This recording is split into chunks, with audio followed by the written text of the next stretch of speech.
essa expectativa. Mas existe a possibilidade ali da conversão de metade da pena e vai ser revisto isso pelo STJD em abril.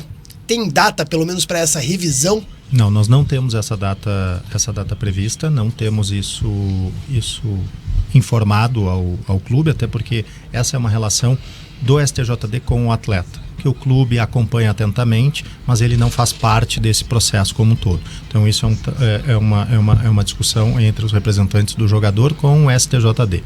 O que a gente está fazendo é dando condições a ele de que se recondicione como atleta profissional, para que no momento em que isto acontecer, caso a conversão de pena seja concedida pelo STJD em algum momento, ele já esteja 100% apto e não precise mais de 20 ou 30 dias de preparação para que ele possa jogar, porque cada partida da Série B é fundamental para a nossa trajetória, né, de retorno à Série A. Com o Manga à disposição, a procura por mais um ponta segue ou o Manga fecharia a posição? Não, quando o Manga chegar, ele vai ser um reforço extremamente importante, né?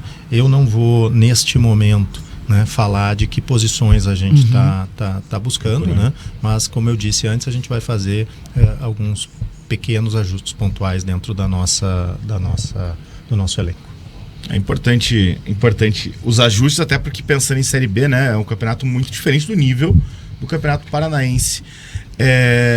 Existe uma meta para a Série B, além de subir, é claro, mas, por exemplo, tentar uma vaga direto na terceira fase da Copa do Brasil sendo campeão. O Alexandre até comentou no início da nossa entrevista aqui sobre o fato de eu ter falado sobre protagonismo desportivo. Né? E aí é importante dizer o que é protagonismo esportivo, porque, de novo, aí você pinça de um lado, pinça de outro, tira de contexto, né? Então é muito fácil. Protagonismo é ser um dos principais times da competição e ser um dos times que vai alcançar o seu objetivo. Então, quando eu digo protagonismo, eu estou me referindo ao acesso. Estou dizendo, nós vamos ser uma das principais equipes dessa competição e nós vamos buscar o acesso e vamos conquistar o nosso retorno à Série A.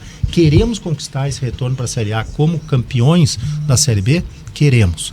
Todos os atletas pensam nisso desde já. Não é só quando começar a competição e a gente fala sobre isso. Mentalidade vencedora que o Chávari tanto batia. É isso aí. A gente fala sobre isso todos os dias. O acesso é uma promessa para o torcedor, então. Não, eu estou dizendo que a gente vai ser protagonista e estou dizendo que eu confio muito que nós vamos chegar. Eu não sou e jamais serei um dirigente à moda antiga, né, que promete, faz bravata e tem esse tipo de atitude. O Chávari segura que nós precisamos voltar. Então vamos. A gente precisa voltar para FM. Então quem está acompanhando a gente no intervalo, volta para FM também, segue com a gente no YouTube.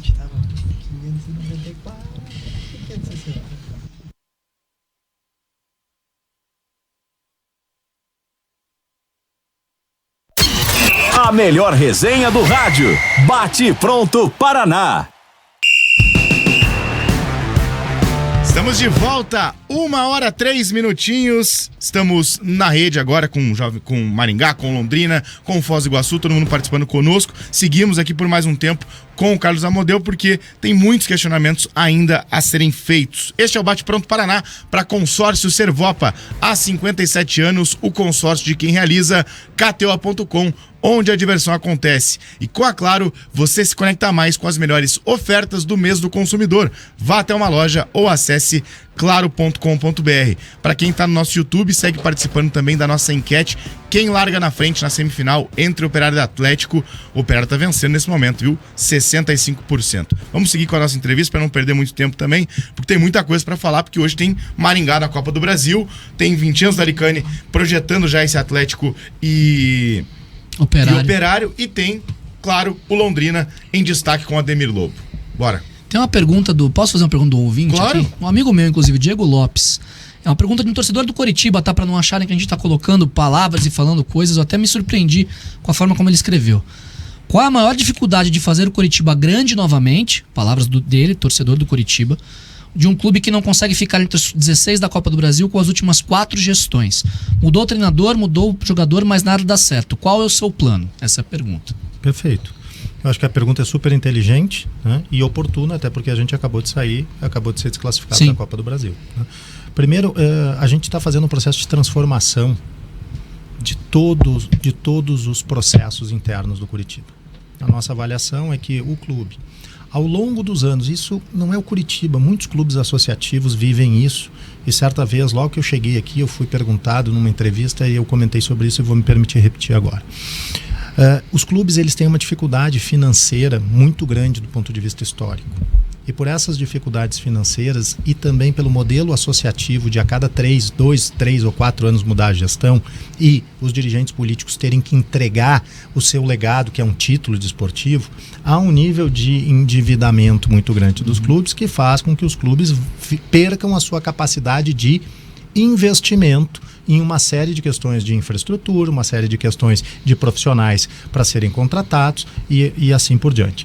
Mais do que isso, quando a gente precisa quando a gente tem mudanças de gestão a cada 3 anos, e a informação que eu tenho aqui histórica do Curitiba é que o Curitiba, ele teve muitas mudanças de gestão sucessivas nos últimos 10 anos, você não consegue desenvolver um projeto de longo prazo com 2 anos de meta. Então você está andando para o norte, muda a gestão, ela rasga tudo que a gestão anterior fazia, de bom e de ruim, entendeu? Porque era da outra gestão, implementa toda a sua visão. Quando ela começa a ter desenvolvimento das suas atividades, vem uma nova gestão que derruba tudo de novo. Então, a falta de continuidade de gestão é um dos principais fatores críticos de insucesso para um clube se reestruturar. Então, o que eu vejo que é o principal ponto aqui? Nós temos um ambiente fértil para que isso aconteça, porque nós temos estabilidade de gestão. Nós temos um acionista que tem uma visão de longo prazo, com 4 pilares, com 3 fases de execução e profissionais contratados especializados em cada uma das suas áreas de atuação para desenvolver as melhores práticas em cada uma dessas situações. Mas o resultado esportivo tem que acontecer. Ele vai acontecer. Ele vai acontecer progressivamente. Ele não vai acontecer imediatamente. Mas você foi desclassificado da Copa do Brasil há 3 semanas atrás. É verdade. E isso não estava no nosso plano. Isso foi um acidente grave. Nosso plano, né, fazia com que a gente tivesse passado. Só que a gente também tem que ter... A meta era o quê? Terceira fase esse ano? Não, a meta existe uma meta, né? A meta orçamentária era a terceira fase. Certo. Tá? Mas essa não era a meta desportiva. Claro, orçamentária, né? sim. Por quê? Porque eu preciso ter um montante de receita que eu vou colocar no meu orçamento para poder fazer o custeio do clube com base nesse orçamento. Não posso colocar que eu vou ser campeão lá no orçamento, porque depois eu não chego lá, endividei o clube e o resultado é terrível. Então, assim, primeiro, é a gente acreditar no projeto de longo prazo. A Copa do Brasil foi um insucesso? Foi um insucesso. Mas eu também tenho que avaliar em que ambiente esse insucesso aconteceu. Esse insucesso aconteceu, eu como dirigente tenho que ter essa serenidade. O torcedor não precisa fazer isso, ele está certo em ficar pé da vida que a gente foi desclassificado. Mas assim, nós somos um grupo em transformação e formação. Mais de 20 atletas deixaram o clube. Tantos outros chegaram. Nós estamos definindo o modelo de jogo. Temos menos do que 90 dias de trabalho da nova comissão técnica. E naquela semana, nós pontualmente vivemos uma tragédia naquela semana. Verdade. Com o falecimento do Chávari às 7 horas da manhã de um clássico. E fomos jogar o clássico sem registrar o luto, né, por conta daquele momento. E a partir do dia seguinte é natural que você tenha uma situação. A gente tentou fazer todo um trabalho de remotivação, de redefinição dessas questões, mas isso é complicado. Isso justifica a perda para um clube, para um time, né, com menos condições financeiras, muito menos condições financeiras de formação do seu elenco com o Curitiba? Não, foi um acidente grave, uma instabilidade que todo grupo em formação tem, mas que ela não poderia ter acontecido naquele momento. Né? Então, assim, respondendo aí, estou me alongando aqui, mas respondendo para o nosso torcedor, é acreditar fielmente nos pilares do nosso projeto, nas fases de execução do nosso projeto e não mudar o nosso norte por conta das pressões externas que a gente recebe, né? Muito das redes sociais, né? E da opinião pública de uma forma em geral.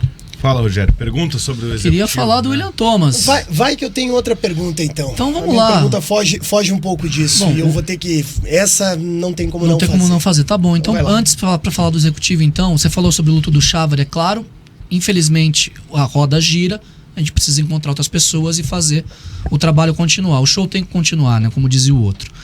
E a questão é que o Rogério e outros colegas de imprensa deram o nome do William Thomas como novo profissional do departamento de futebol do Coritiba. E por que você tá rindo? Não, eu quero ver o que o Amodeu vai falar, porque eu tenho a confirmação do William Thomas. Então, antes que ele fuja da pergunta, a gente já tem a confirmação. É isso. William Thomas é o nome. Qual é a ideia com o profissional? Enfim, queria que você falasse um pouco sobre ele. Primeiro eu vou dizer que oficialmente eu só vou confirmar o executivo no momento em que tiver o seu contrato devidamente assinado. Essa é uma questão de conduta e eu tenho certeza que vocês vão saber compreender essa situação. É uma conduta de gestão, a gente nunca faz os anúncios sem ter 100% dos documentos, todos eles assinados e assim por diante, e muitas vezes somos criticados por isso, né? Certo. Porque os caras que são bem informados, o Rogério é um desses muito bem informado, né? Ele tem a informação antes, diz que o Coritiba contratou, a gente vai anunciar 3 dias depois, né? Porque tá lá trocando documentos, tá ajustando todas essas questões. Então eu só vou fazer o anúncio, a gente só vai fazer o anúncio oficial quando a gente tiver tudo isso devidamente sacramentado. Mas eu posso falar sobre o profissional William Thomas. Eu acho que ele é um profissional, primeiro, é um profissional que tem uma formação acadêmica muito consistente, né? Muitos daqueles que criticam esse profissional não conhecem a formação acadêmica dele. É um profissional muito bem preparado, é um profissional que tem uma larga experiência no mercado do futebol em diferentes áreas. Ele vem numa área de performance e saúde para uma área de gestão, né? Então ele conhece elementos técnicos, conhece elementos de gestão, se capacitou para isso. Tem realizações importantes em outros projetos nos quais ele já participou, né? Trabalhou em clubes grandes como o Santos e o Internacional, né? Então, assim, recentemente, né? E ele tem uma trajetória bastante consistente enquanto executivo. Preenche todos os atributos que a gente idealizou para a contratação do novo executivo, do novo diretor executivo ou head de futebol que nós teremos no clube. Sim, preenche os requisitos. Eu somente vou anunciar o nome do executivo e confirmar o nome do executivo quando a gente tiver os contratos 100% assinados. Mas existem conversas bem adiantadas com esse nome. Só falta assinar. É o famoso... Só falta assinar. Ele tá rindo. Ó, ele riu e balançou a cabeça, você sabe, né, muito bem como é que funciona. Quando a informação é equivocada, os diretores que têm o caráter que o Amodeu tem, eles negam prontamente. E quando a informação não é equivocada, eles dão risada. Eu fui repórter há muito tempo. Esse negócio de negar e não diz muita coisa. Muitas vezes. Por isso que eu falo, profissionais com caráter como o Amodeu. É isso que eu quero deixar claro. Rogério Scarione. Então eu tenho uma pergunta aqui que acho que é um dos grandes questionamentos do torcedor alviverde hoje, em relação à reforma do Couto Pereira e à construção do novo CT, principalmente a construção do CT de Campina Grande. Até porque, ao que me consta, o Couto Pereira é previsto para os próximos 6 anos, não exatamente a tão curto prazo assim, mas o CT tá ali como uma prioridade hoje. O que falta para o Coritiba ter um novo CT de treinamento e, como a Tricorp anunciou no momento da sua chegada ao clube, um dos mais modernos da América Latina? Vamos lá. Primeiro, contratualmente, a obrigação contratual é de o CT estar pronto em até 4 anos e a reforma do Couto Pereira em até 7 anos. Tá? Então essas são as datas contratuais. Desculpa te interromper, mas de outubro do ano passado, quando foi firmada de fato assinada, né? Quando o closing, né, foi feito. Foi dito durante muitos meses, né? Faltava o closing. Então, assim, daquela data em diante, são 4 anos para o CT estar em operação, entregue pronto, né? E 7 anos para a questão do Couto Pereira. No CT especificamente, nós recebemos um projeto, né, já desenvolvido pela diretoria da associação, com uma série de licenças ambientais já em tramitação, muitas delas já obtidas para início das obras. Prontamente nós submetemos esse projeto aos nossos especialistas, né, que fizeram uma readequação do projeto àquilo que nós entendemos que funcionalmente é mais indicado para a nossa metodologia de trabalho. E nisso não existe elogio ou crítica ao projeto anterior. Simplesmente existe uma adaptação àquilo que a gente, por estilo, entende que é melhor do ponto de vista funcional. Nesse momento, nós estamos então redimensionando esse projeto, redefinindo esse projeto com o objetivo de aproveitar todas as licenças ambientais que já existiam até então aproveitar todo aquele trabalho que já tinha sido feito, e tão logo a gente tenha estes projetos ajustados, atualizados, nós deveremos iniciar imediatamente as obras do novo CT em Campina Grande, com todas as autorizações, né, legais e de construção que precisam ser tidas. Quando a gente fala do Couto Pereira são duas obras de magnitude importante. Então a gente também precisa ter a serenidade de entender que a gente não pode sair fazendo tudo isso ao mesmo tempo, porque a chance disso dar errado é gigantesca. Depois que a gente começa a obra e dá errado lá no meio, o resultado é catastrófico para a gente poder corrigir. Então, na nossa visão, a gente primeiro precisa encaminhar a construção do CT, ter isso ok, e da metade para frente da construção do CT a gente começa a se debruçar no detalhamento do projeto de reforma do Couto Pereira. Por que eu falo do projeto de reforma do Couto Pereira? Quando a gente recebeu o projeto, a gente também recebeu um projeto que foi idealizado pela diretoria da associação, que foi inclusive apresentado ao município de Curitiba pela diretoria da associação, mas nós não nos debruçamos ainda nesse projeto para verificar que tipos de ajustes ou adequações a gente entende que esse projeto deva merecer, tá? A questão do público do estádio, que é a principal polêmica. Era a minha pergunta para fechar. Que é a principal polêmica. A gente já compreendeu muito claramente que esse tema é um tema muito sensível. Então nós vamos avaliar essa situação com o objetivo de ajustar esse novo projeto de modo a acomodar esse anseio do torcedor de não ter uma redução da capacidade do estádio. Não estou prometendo que vai aumentar a capacidade, eu não estou prometendo que a capacidade vai ser igual, mas a gente já entendeu e a gente vai levar isso muito em consideração para poder atender o Curitiba. Assim como a gente fez um gesto que parece muito pequeno, mas que ele é muito grande no sentimento do torcedor, que foi a gente entender a importância que o escudão do Curitiba tem para o torcedor, e a gente, ouvindo o torcedor, indo ao encontro do anseio do torcedor, a gente aproveitou a Semana da Mulher para relançar, né, e trazer de volta o escudo do Curitiba, e foi super bem aceito pelo torcedor. Então, assim, infraestrutura é isso, né? E até aproveitei para me estender um pouquinho aqui, já tem um braço aqui dizendo vamos terminar. Não, pra gente não fazer mais perguntas. Vamos terminar, né?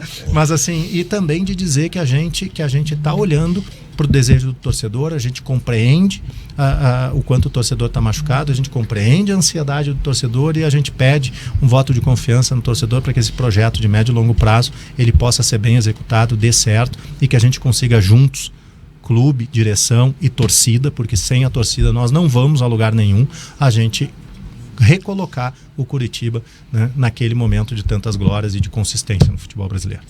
Modelo, muito obrigado.